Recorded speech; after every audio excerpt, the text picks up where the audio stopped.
Good morning, everybody. Thank you very much, Mr. Chairman. I would like to thank the organizing committee for this fruitful and nice meeting. My talk today is about how to optimize your results with using surgical bypass or endovascular for long SFA occlusions. As we all know that peripheral arterial disease is substantial public health, affecting about 15 to 20% of the population over 75% old. Superficial femoral artery occlusive disease is the most common cause of intermittent collocation of the cuff. Till now, it has not been demonstrated which treatment modality alone or in combination may improve the results for the femoral sector. A comprehensive standard treatment since 2000 by Task A working group report underscored shift from treatment modality from surgery to endovascular. Endovascular technology, minimally invasive techniques have become mainstay treatment strategy for all types of femoral occlusive disease.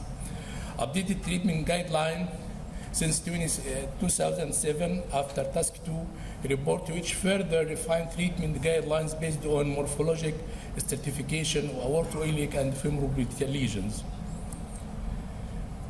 During the past decade, several other endovascular revascularization strategies have been proposed, like drug-eluting balloons. However, it still remains unclear if these innovative techniques may result in better treatment outcome like the plain balloons or not. As we all know that the superficial femoral artery has a complex anatomy due to the extension, contraction, torsion, compression, and flexion. So different techniques of endovascular may ending by either recurrence or failure or stent fracture of this area. So surgical bypass for femorobutyl lesions is one of the most common surgical procedure for claudication as well as, disabling the claudication as well as for tissue necrosis.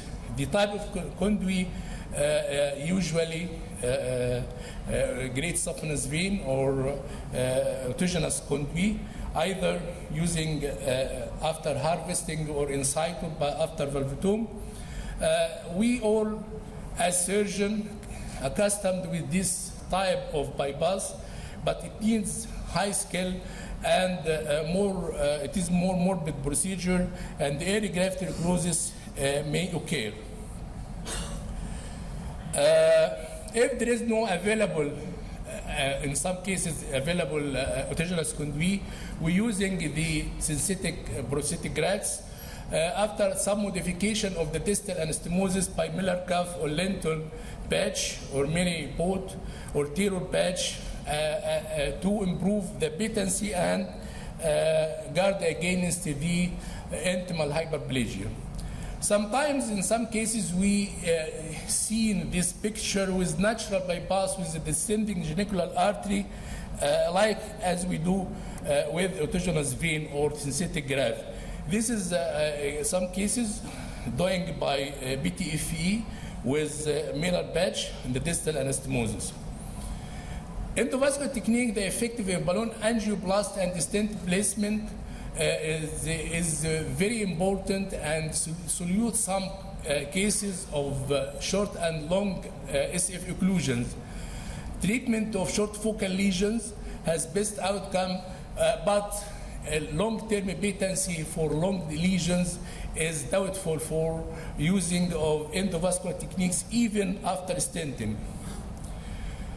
This is the balloon angioplasty, the plain balloon, and also after stenting by balloon expandable stent or using the self-expandable stent.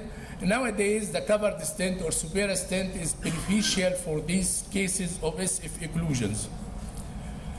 There is no significant difference in amputation-free survival after balloon angioplasty or stenting technique.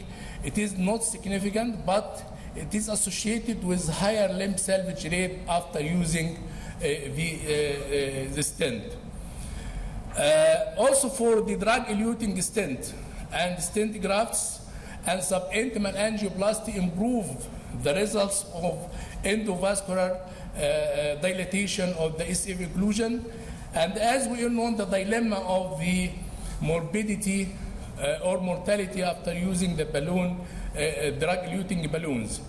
The Viaband grafts and the Supera stents is more common using nowadays in treatment of these long SFA occlusions.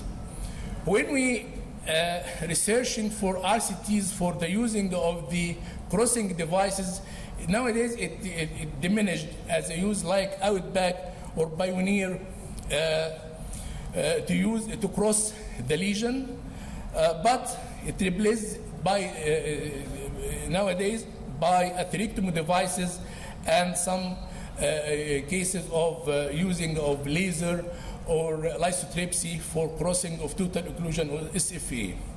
This is the commercial brands of balloon-coated stents.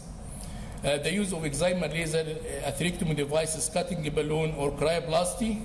The different techniques of crossing of the total occlusions in SFA, the SFA that improve the results. This is our cases with osteal lesion and long SFA occlusions that crossed from retrograde approach, and we can see the straight line after revascularization without stenting of these lesions, with good distal runoff and improving the total occlusion of the SFA. So we're recommending of these the retrograde approach for these cases.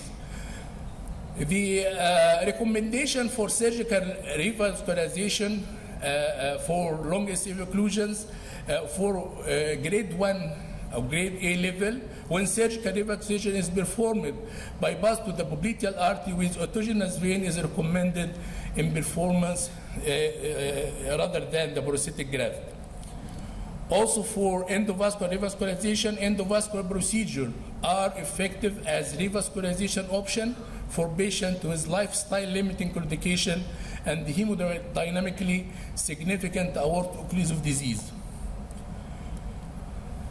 For surgical revascularization for CLI, when surgery is performed for CLI, bypass to the popliteal or infrapopliteal artery like tibial and pedal artery should be constructed with suitable autogenous vein. This is grade 1A recommendations. And for CLI by endovascular procedure are recommended to establish inline blood flow to the foot in patients with non-healing wounds or gangrene.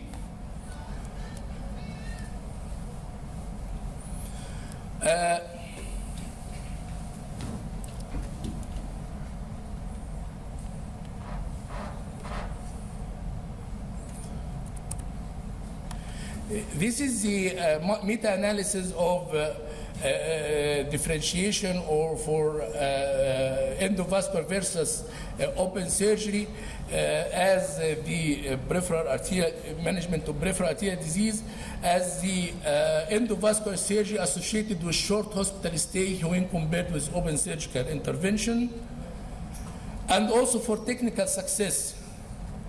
There is the success rate of endovascular versus surgery. There is no marked difference or no significant difference between the outcome of the two techniques. For limb salvage also, the most of the meta-analysis in all patient comparison, no significant difference when found at limb salvage rate. So Basel trial bypass versus angioplasty in severe ischemia of the leg compared angioplasty first with surgery first for critical limb ischemia. The bypass surgery, the patency rate is 86%, while the balloon angioplasty is in short term is 96%. Compared with angioplasty surgery was associated with lower immediate failure, higher 30-day morbidity, and lower 1-year reintervention for surgery rather than the endovascular. Also for the Basel trial, the only randomized controlled clinical directly combined open bypass surgery with endovascular in patients with severe limb ischemia due to femoropopliteal disease. There is no difference between the treatment group with result of amputation-free survival after 1 year and 3 years. This is the Kaplan-Meier for both groups. There is no significant difference. And Basel trial, bypass versus angioplasty in severe ischemia of the leg. Just 1 minute. 1 minute.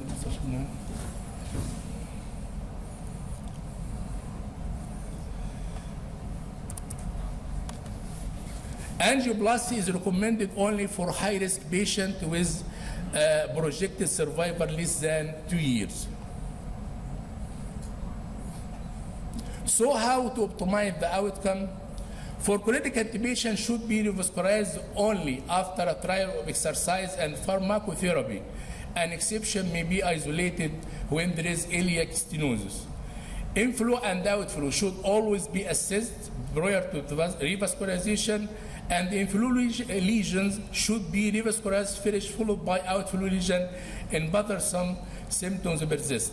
Revascularization for critical limb ischemia with associated tissue loss should aim to provide a straight line flow to the foot. It is a very important statement. You must go to the foot when there is tissue necrosis.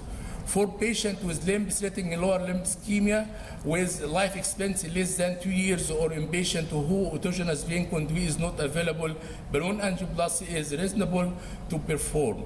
And also for patients with limb-threatening ischemia and estimated life expectancy of more than 2 years, the bypass surgery in young patients is superior to endovascular. Percutaneous treatment of the SFA by balloon angioplasty is stenting is associated with suboptimal long-term clinical outcome, and also short focal lesions less than 5 centimeters in SFA is uncommon and respond well to balloon angioplasty alone. Endovascular stenting of SFA is generally indicated in the persistence of limiting dissection or severe elastic recoil. The hybrid surgical and the endovascular technique is useful for debulking of plaques in the SFA and adjunctive stenting in the distal SFA, like this case, with endarterectomy and angioplasty of the distal SFA.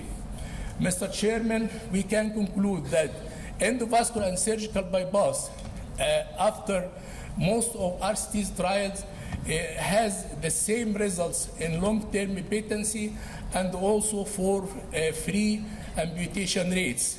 But we preferring surgical bypass for patients with long lesions and young patients less than 60 years to do surgical bypass when autogenous graft is available, and for endovascular for patient life expectancy less than 2 years and unfit for surgical intervention. The total percutaneous popliteal bypass in long superficial femoral artery lesion using the femoral vein is now trials using stent graft from the venous system to the arterial system by covered stent, and we evaluate the results in the next years for evaluation in revascularized patient with no vascularized limb. Thank you very much for your attention.